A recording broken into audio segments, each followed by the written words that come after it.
Hi everyone, welcome back to the podcast. Yes, we're sitting back in our old sofas because Anand was using the room and he had an interview happening. So we felt lazy to put the table back out. So we thought we'd just hammer it out sitting in the chair. Sir, I have searched in internet that why Indian economy is not pushing its level up, because nowadays it's going high, but why don't it get along with other share markets like that? Sir? Why aren't we growing like other big markets? Yes, sir. So other big countries. Other big countries, sir. Like our neighboring countries. It shows four major issues. Why aren't we becoming like a China? Yes, sir. Because you said that if you want to become China, it will take up to 15 to 20 years. We can reach up the mark. You said. My doubt is we have everything. And we don't have everything. So no, sir. Nowadays, China is suffering from economic crisis. Even then, they're still bigger than us. Yes, sir. I don't know what is making them bigger than us. It's like comparing the moon to the sun. Okay. Sitting from the earth, the moon and the sun look the same size. Yes, sir. But we know how big the sun is. Okay. So sir. I'm not saying we can't close a gap. You can close a gap. We can catch up. And that too, if China continues to stumble and crumble like this, India has to do a few things. Okay. One of the most important things India has to do is we have to spend a lot of money on infrastructure. Our infrastructure is very poor. So then what is infrastructure? So infrastructure means buildings, sir. Buildings, interiors, sir. Infrastructure. Our country's infrastructure means structuring countries. Infrastructure is things like roads, railways, airports, connectivity. I have found out, sir. But on every budget, they allot some amount to infrastructure. Good question. But why you didn't showcasing any difference from that? Good question that you should ask. Yes, sir. When they come and ask for your vote, no? Ask them what happened. They look like you also at that point of time. They'll be like, Thambi, what are you talking about? If you want something else like on biryani, you tell me, man, I'll help you out. What are you talking about infrastructure? It takes a concerted effort. Okay, great leadership. The reason why Singapore 50 years ago was a very poor country. Yes, sir. They were like the slums. There's no road, there's nothing there. They had disease. They're like a marshland. But because of that leadership, and you infused that vision into the citizens of Singapore, he transformed that country to what it is today. And what do you love as a visitor? On the surface, you can see the roads, getting into the metro, getting out, getting into the bus. Yes, sir. Most Singaporeans, nobody has a car. Everyone uses public transport because the infrastructure is so good. You can drink water from your tap. So imagine you drinking water from any tap in India.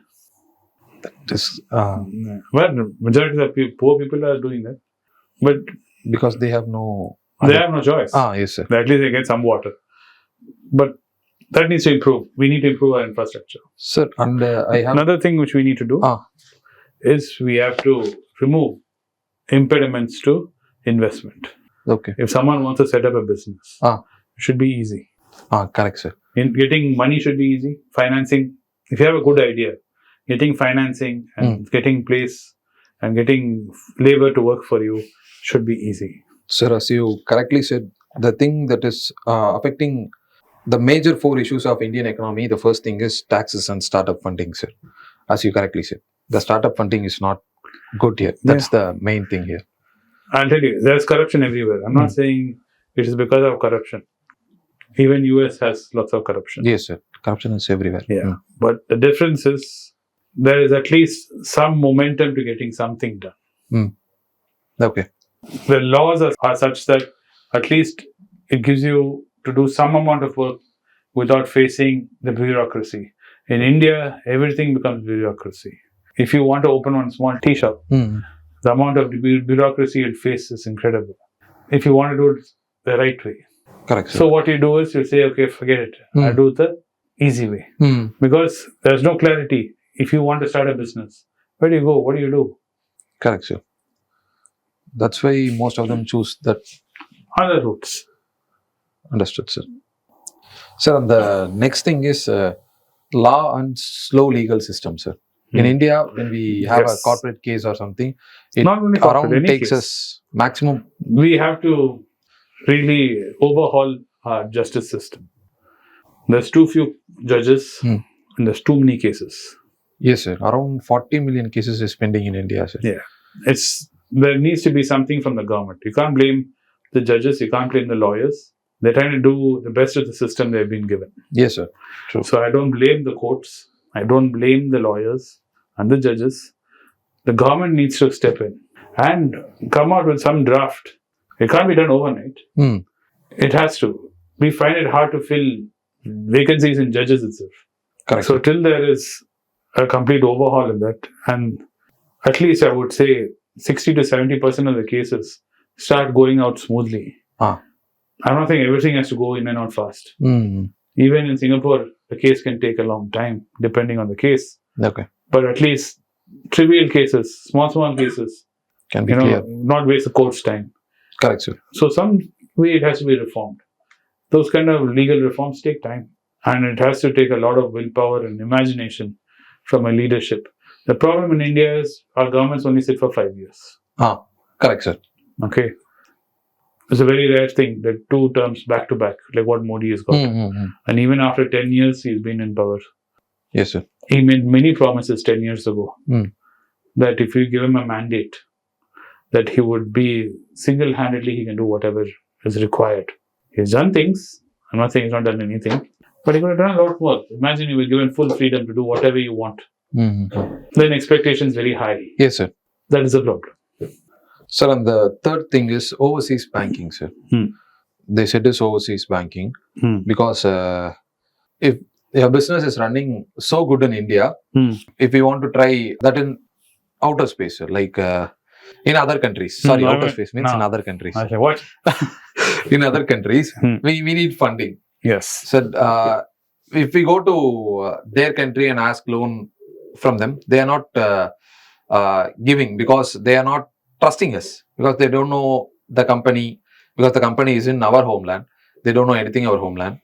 So they are not giving the money. So in one of the things that said is that HDFC made a good thing in that they started a banking in US. They gave ICICI is there. But that's not the problem. The problem is you have to develop local partnerships.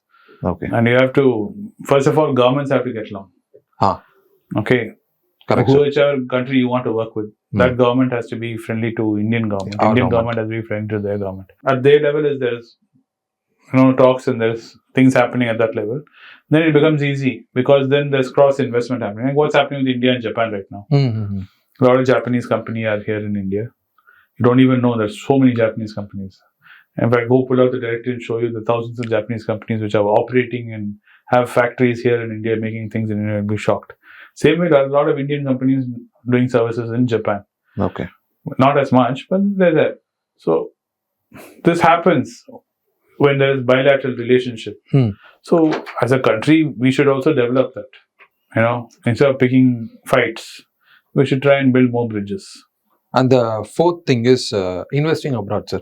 As you said, if you want to invest abroad, there will be a system. On a personal level, investment should be driven by, like I always it gets so boring to say it, I'm sure everyone's tired of saying, like Vinod goes on about this. It's completely goal and timeline oriented. If I am planning never to go out of India, okay. Let's say I'm 40 years old, right? I don't have any kids and I don't want to go out of India.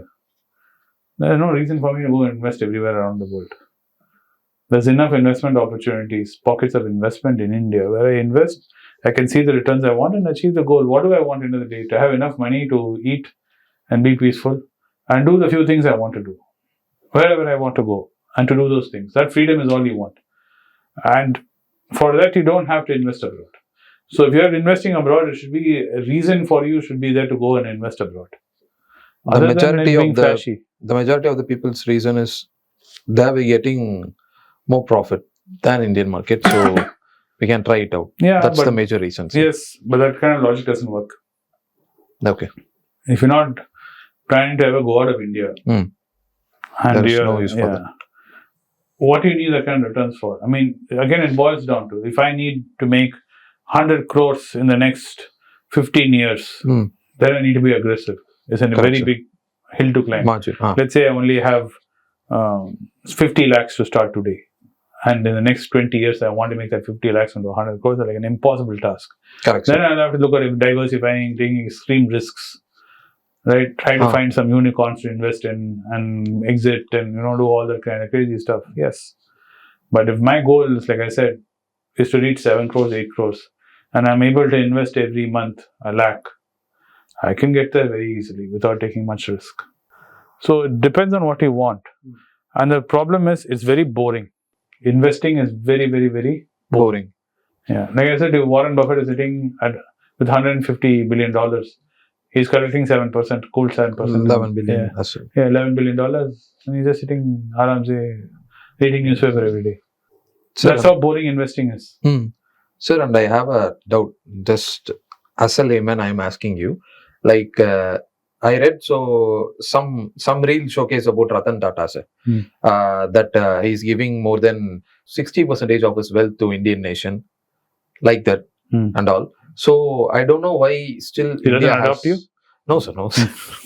Sir, I'm having that. Why still India have so much poor people wherever we go?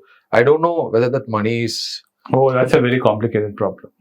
Okay. Being poor is a complicated problem. There are many facets to it, like a diamond. Different ways you can look at it. There's no easy solution to it. Poverty and being poor is not a money problem.